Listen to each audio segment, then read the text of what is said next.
तो दोस्तों, कैसे आप सभी? मैं आशा करता हूँ आप सब बिल्कुल ठीक होंगे। दोस्तों, फिर से आपके लिए हाजिर है आपकी ही भेजी हुई कहानियाँ, जो कि मैं हर बार कोशिश करता हूँ जल्द से जल्द लाने की। क्षमा चाहूँगा, थोड़ी देरी से आया, पर खैर, अगर आप भी चाहते हैं कि इसी तरह मैं भी आपकी कहानियों को अपनी आवाज़ देता रहूँ, तो कहानियाँ सुनने के बाद आप मुझे इंस्टाग्राम पर मैसेज कर सकते हैं। मेरी आईडी है महेश आर्या, यूट्यूबर। कहानियों के बाद मैं आप सबको वहीं पर मिलूंगा। बस आप इसी तरह सपोर्ट बनाए रखें। तो ठीक बिना देरी किए जल्दी से अपने अपने हेडफोन लगाएं और शुरू हो जाए मेरे यानी महेश के साथ।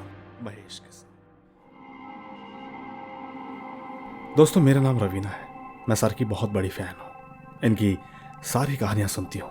मेरे पास आप सभी के लिए एक कहानी है जो कि कल रात की ही है। मैं गुड़गांव सेक्टर 45 में रहती हूँ। मैं अपनी माँ और भाई भाभी के साथ रहती हूँ। मेरे फादर की डेथ हो चुकी है। रात हुआ कुछ ऐसा कि हम शाम के टाइम घूमने गए थे, और शाम के आने के बाद भाभी ने भैया को बताया कि मैं बाहर घूमने गई थी। ये बात सुनकर भैया ने भाभी को डांटा, क्योंकि मेरी भाभी प्रेग्नेंट है और उनको इस बात की जानकारी नहीं थी, क्योंकि उनको किसी ने इस बारे में बताया ही नहीं था। उस वक्त भाभी इतना नाराज़ हो गई कि उन्होंने रात का खाना भी नहीं खाया। वो बाहर बालकनी में बैठकर चुपचाप अपना फ़ोन चलाने लगी। फ़ोन चलाने के बाद अचानक भाभी 2:30 बजे कमरे में आई और भैया से कहने लगी कि मैं जा रही हूँ। भैया ने पूछा, कहाँ जा रही हो? तो भाभी ने जवाब दिया कि मुझे नहीं पता, पर मैं जा रही हूँ। ये बात सुनने के बाद भैया ने उनको कहा कि कहीं नहीं जाना। उन्होंने उनको पकड़कर बिस्तर पर लेटा दिया, लेकिन भाभी अभी भी लगातार बाहर ही देख रही थी। उनकी नज़रें बार बार दरवाजे की तरफ जा रही थी।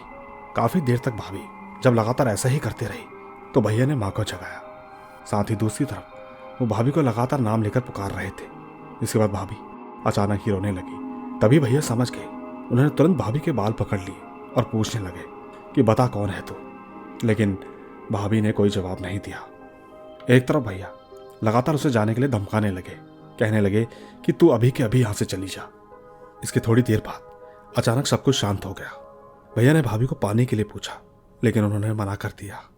इसके बाद एक एक करके हम सब ने पानी के लिए पूछा, लेकिन वो लगातार मना कर रही थी। भैया ने भाभी का सर पकड़कर अपनी गोदी में रख लिया। उस वक्त मैं उनके पास ही बैठी थी। मैं उनके गालों पर हाथ रख के उनसे पूछ रही थी कि भाभी आप ठीक हो? उस वक्त मैंने देखा कि भाभी बीच बीच में हंस रही थी। उस वक्त मैं थोड़ा सा डर गई कि वो हंस क्यों रही है। मैंने भैया से कहा कि भैया भाभी हंस रही है। भैया ने मुझे चुप रहने का इशारा किया और चुपचाप मुझे ससुर जी को कॉल करने को कहा। आपको बता दो कि उनके ससुर एक भगत आदमी है जो कि काली माता की पूजा करते हैं। थोड़ी ही देर में जब उन्होंने वापस कॉल किया और मंत्र पढ़ने शुरू किए तो अचानक भाभी तड़पने लगी। वो अपने पेट को नुकसान करने की कोशिश कर रही थी। जिस तैसे पिताजी ने उनको झाड़ा और वो बेहोश हो गई। इसके बाद भैया ने ससुर जी से पूछा कि कोई खतरा तो नहीं? तब पिताजी ने कहा कि नहीं, अब सब कुछ ठीक है। और तो और इसके बाद हम सब बातें करने लगे। भाभी ने कहा मुझे भूख लगी है, कुछ मंगाओ। भैया ने भाभी के लिए ऑनलाइन मोमोज मंगाए। उसी वक्त मैंने मजाक में भाभी से कहा कि आप तो अभी खाना खाने के लिए मना कर रही थी, फिर अब आपको अचानक भूख कैसे लग गई? ये सुनने के बाद सब हंसने लगे।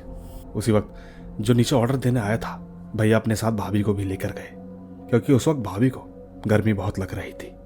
इसके बाद मैंने भाभी भैया की बातें सुनी।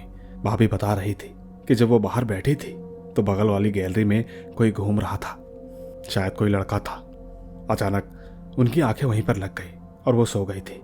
लेकिन जैसे ही उनकी नींद खुली तो समय देखा 2:30 बज रहे थे और वो जल्दी से अंदर आ गई। उन्होंने ये भी बताया कि बाहर एक आदमी और लेडी थे जो कि लगातार मुझे बुला रहे थे, कह रहे थे कि तुझे हम ले जाएंगे। बस इसके आगे का किस्सा मैं आपको बता ही चुकी हूँ। धन्यवाद। इतनी सी ही थी ये कहानी। दोस्तों, सुनिए आपने, ये थी रवीना जी की कहानी। आपको ये कहानी कैसी लगी नीचे कमेंट जरूर कीजिएगा, क्योंकि मैं ले चलता हूँ आपको अगली कहानी की ओर। आइए सुनते हैं। दोस्तों, मेरा नाम चार्वी है। ये घटना मेरी अपनी मासी के साथ बीती है। वैसे मेरे पास उनकी बहुत सारी स्टोरी है जो कि मैं आपको एक एक करके सुनाऊंगी। मेरी मासी पंजाब के जलंधर में रहती है और ठीक मेरी मासी का सबसे छोटा बेटा तब 6 महीने का था। उस वक्त उन्हें अपनी माँ के घर जाना था और रेलवे स्टेशन उनके घर के बहुत पास था। उस वक्त सुबह के 5 बज रहे थे और ठीक वो छोटे बच्चे को लेकर टिकट लेने के लिए चली गई। उस वक्त स्टेशन पर कोई नहीं था, टिकट काउंटर भी नहीं खुला था, सब कुछ एकदम सुनसान था। वहीं पास में एक बेंच पर एक बूढ़ी औरत बैठी थी। मासी को देख के वो उनके पास आ गई और कहने लगी कि कहाँ जाना है। मासी ने कहा, मुझे मेरी माँ के घर जाना है। वो बूढ़ी औरत कहने लगी कि अच्छा, मुझे भी वहीं पर जाना है। मासी ने कहा कि 5 बज चुके हैं, लेकिन टिकट काउंटर अभी तक नहीं खुला। उस बूढ़ी औरत ने कहा, बस खुलने ही वाला है। मासी ने कहा, ठीक है, मैं बैग लेके आती हूँ घर से। बूढ़ी औरत ने कहा, बच्चा मुझे दे दे और तू जा बैग ले आ। मासी ने उस औरत को मना कर दिया कि नहीं, मैं लेकर आती हूँ, मेरा घर पास में ही है। लेकिन दोस्तों, सबसे अजीब बात तो ये थी कि जब मासी वापस घर जा रही थी तो वो बूढ़ी औरत काफी देर तक मासी का पीछा करती रही। लेकिन जब उनके घर के पास एक पीर की मजार है, वो बूढ़ी औरत अचानक वहां से गायब हो गई। लेकिन दोस्तों, मासी जैसे ही घर पहुंची तो मकान मालकिन ने उनकी आवाज सुनी। वो तुरंत ही मासी से पूछने लगी कि इतनी रात को कहां से आ रही हो। मासी ने कहा कि सुबह के 5 बज रहे हैं, टिकट लेने गई थी, 6 बजे की ट्रेन है इसीलिए, लेकिन टिकट काउंटर तो खुला ही नहीं। मालकिन गुस्से में बोलने लगी कि इस वक्त रात के 1:30 बज रहे हैं और तुम कहाँ घूम रही हो। दोस्तों, मासी के तो ये सुन के होश ही उड़ गए। उन्हें समझ में ही नहीं आया कि उनके साथ ही क्या हुआ। उन्होंने ये सारी बात आंटी को बताई। आंटी ने कहा कि अच्छा हुआ तुमने बच्चा नहीं दिया, वरना वो अपने साथ ले जाती। दोस्तों, मेरी मासी फर्स्ट फ्लोर पर रहती है, डर के मारे वो ऊपर भी नहीं गई। उस रात वो नीचे ही रही। नहीं मालूम कि आपको ये घटना कैसी लगेगी, मगर ये घटना बिल्कुल सच्ची है। बस इतनी ही थी मेरी ये कहानी। दोस्तों, ये थी चारवी जी की छोटी सी दिल दहला देने वाली कहानी। आशा करता हूं आपको इनकी कहानी जरूर पसंद आई होगी। तो ठीक, अब मैं इसी के साथ आपको ले चलता हूं अगली कहानी की ओर। आइए सुनते हैं। दोस्तों, मेरा नाम कल्याणकार है। मैं राजस्थान के भीलवाड़ा जिले के शाहपुरा से हूँ। मेरे गांव का नाम अरनिया घोड़ा है और ये बात 2020 की है, जब कोरोना के कारण पूरे देश में लॉकडाउन लगा था। उस वक्त मैं आर्मी की तैयारी कर रहा था, इसलिए मैं रोजाना सुबह 4 बजे दौड़ लगाने जाता था। आपको बता दूं कि मैं लगभग 2 सालों से दौड़ लगा रहा था, लेकिन मुझे नहीं पता था कि 5 दिसंबर की सुबह मेरे साथ वो होने वाला है जो मैंने कभी सोचा भी नहीं था। वैसे तो अक्सर मैं दौड़ हमारे गांव के पास जो सड़क जाती है उसी में लगाया करता था, पर हमारे गांव से थोड़ी बाहर एक छोटा सा पुल है जिसे हमारी राजस्थानी भाषा में बाड़ला कहते हैं। कहते हैं कि वो जंगल ठीक नहीं है, उस पुल में 5 से 6 कुएं भी हैं। और अक्सर मेरे घर वालों ने मुझसे कहा भी था कि कभी भी उस पुल की सड़क पर मत जाना। मैं ठीक कभी वहां गया भी नहीं था, लेकिन मुझे क्या पता था कि 5 दिसंबर की सुबह मेरे साथ जो होगा वो मैंने कभी सपने में भी नहीं सोचा था। खैर, मैं ऐसे ही रोज दौड़ लगाता रहा, लेकिन जिस सड़क पर मैं दौड़ लगाने जाता था उस सड़क पर मरम्मत का काम चल रहा था। ऐसे ही मन में ख्याल आया कि क्यों ना आज पुल वाली सड़क पर जाया जाए। नहीं मालूम था कि मेरी जिंदगी की सबसे बड़ी भूल वही थी। यकीन कीजिएगा, मैंने जैसे ही उस सड़क पर पैर रखा मेरे शरीर में एक अजीब सी हलचल होने लग गई, पर मैंने इन सब पर ध्यान नहीं दिया। मैं थोड़ा सा ही आगे गया तो मुझे अचानक ऐसा लगा कि जैसे कोई मेरे पीछे से भागा। मैंने मुड़कर देखा तो मेरे कुत्ते के अलावा और कोई नहीं था, पर मेरा कुत्ता अचानक ऐसे भागा जैसे किसी ने उसे लात से मारा हो। मैं एकदम डर गया, सोचने लगा कि भूत वगैरह तो मैंने कभी देखा नहीं, मैं कैसे विश्वास करता।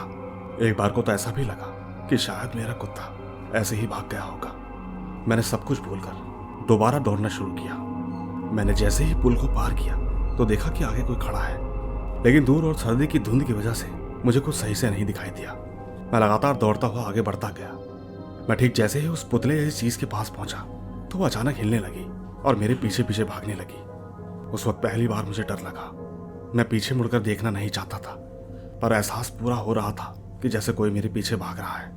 एक बार को तो ऐसा लगा जैसे वो चीज मुझे पकड़ने ही वाली है, लेकिन उसी पुल के नीचे गांव वालों ने एक लोक देवता का स्थान बना रखा है जिनका नाम सकजी महाराज है। मैं भागते हुए उनका नाम जोरों से लेने लगा। कुछ ही पलों में मुझे पीछे से गुर्राने की आवाज आई, लेकिन आपको क्या बताऊं, मैं पूरे रास्ते कहीं नहीं रुका, सीधा अपने घर आकर ही रुका। मैं हाफता हुआ जब घर पहुंचा तो घर वालों ने मुझसे पूछा, लेकिन मैंने उन्हें कुछ नहीं बताया। दोस्तों, उस दिन के बाद से मुझे बहुत तेज बुखार आ गया। करीबन 5 से 6 दिन हो गए थे। दवाई खाने के बाद भी कोई फर्क नहीं पड़ रहा था। जब हालत खराब होने लगी तब जाकर मैंने घर वालों को बताया। मेरे घर वाले मुझे उन्हीं सकजी महाराज के पुजारी के पास ले गए। तब पुजारी जी ने बताया कि वो आत्मा एक लड़की की थी जो स्कूल से घर जा रही थी कि तभी उसका एक्सीडेंट हो गया और उसकी मौत का कारण भी शायद कोई आत्मा ही थी।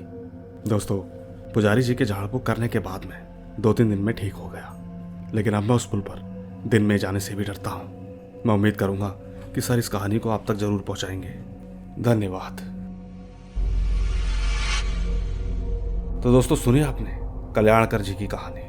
आप सभी को बता दूं कि मैं इस तरह की कहानी अपने चैनल पर पहले भी सुना चुका हूं, पर क्या करें, जब लोगों के साथ ऐसे हादसे होते हैं तो वो मुझसे शेयर करते हैं, और आप तो जानते ही हैं कि मैं हर किसी कहानी को अपनी आवाज़ ज़रूर देता हूं। बस इसी के साथ ले चलता हूं आपको अगली कहानी की ओर। आइए सुनते हैं। दोस्तों, मेरा नाम खुशी है और मैं आपको अपने दादाजी की कहानी सुनाना चाहती हूँ। दोस्तों, मेरे दादाजी अक्सर भजन करने जाते थे। एक रात वो भजन करके लौट रहे थे और ठीक हमारे घर से कुछ ही दूरी पर एक छोटा सा जंगल है। दादाजी उसी जंगल से आ रहे थे तो अचानक उन्हें पीछे से आवाज आई कि इधर आओ। दादाजी ने जैसे ही पीछे पलटकर देखा तो उस जंगल में उन्होंने बहुत सारे आदमियों को पाया। सब के सब मिलकर उन्हें इशारा करके अपने पास बुलाने लगे, लेकिन मेरे दादाजी उन्हें देखकर ही समझ गए थे कि ये कोई इंसान तो नहीं हो सकते। साथ के साथ मेरे दादाजी डरे भी नहीं, क्योंकि उनके पास हमारे पीर बाबा की राख थी। उन्होंने उस राख से अपने चारों ओर एक गोल घेरा बनाया और उस घेरे में हाथ जोड़कर खड़े हो गए। उन्होंने जैसे ही अपना ध्यान लगाया तो अचानक उनके सामने एक रोशनी सी आ गई। उस वक्त उनकी आंखें बंद होने के बावजूद भी उन्होंने देखा कि एक सफेद घोड़े पर कोई बैठकर आ रहा था। उन्होंने अपनी छड़ी घुमाई तो वो सारे लोग एकदम गायब हो गए। इसके बाद उन्होंने दादाजी से कहा कि मेरे लिए एक बीड़ी लेकर आओ। दादाजी ने जैसे ही आंखें खोली तो देखा कि वहां पर कोई भी नहीं था। दादाजी समझ चुके थे कि शायद वो पीर बाबा ही थे। इसी के साथ मैं एक किस्सा और सुनाती हूँ जो कि मेरी दीदी के साथ हुआ था। दोस्तों, ये उन दिनों की बात है जब हम छोटे थे। मैं 15 साल की और मेरी दीदी 18 साल की थी। ऐसे ही एक दिन हम सब लोग सो रहे थे तो रात के ठीक 3 बजे मेरी दीदी की नींद खुली। दरअसल उस वक्त उन्हें वॉशरूम जाना था, तो दीदी ने मुझे उठाया और कहा कि मुझे वॉशरूम जाना है। मैं और दीदी माँ को बताकर घर से बाहर आ गए। आपको बता दूं कि हमारे घर के सामने ही वॉशरूम था। दीदी वॉशरूम जा चुकी थी और अचानक मेरा भी मन हुआ। मैंने सोचा कि रात तो हो ही रही है, क्यों ना बाहर ही बैठ जाती हूँ। दोस्तों, मैंने बाहर ही वॉशरूम कर लिया। उसी वक्त जैसे ही दीदी बाहर आई तो अचानक उन्होंने ऊपर की ओर देखा। उन्होंने मुझसे कहा कि एक बार ऊपर देख। मैंने देखा कि हमारे घर के बगल में एक घर था, कि जो हमारे घर के बगल में घर है उस घर की छत पर कोई परछाई जैसी बैठी हुई थी। उसे देखकर हम दोनों डर गए और भागते हुए कमरे में आ गए। हमने ये बात माता और पिता को तुरंत बताई, मगर उन्होंने हमारा विश्वास नहीं किया। पिताजी तुरंत भागकर बाहर की तरफ गए, लेकिन ऊपर कोई नहीं था। दोस्तों, आप तो यकीन नहीं करेंगे, वो कुछ ही सेकंडों में वहां से गायब हो गई। मुझे मालूम है कि आप इस कहानी पर विश्वास नहीं करेंगे, मगर आपको ये कहानी कैसी लगी नीचे कमेंट जरूर कीजिएगा। धन्यवाद।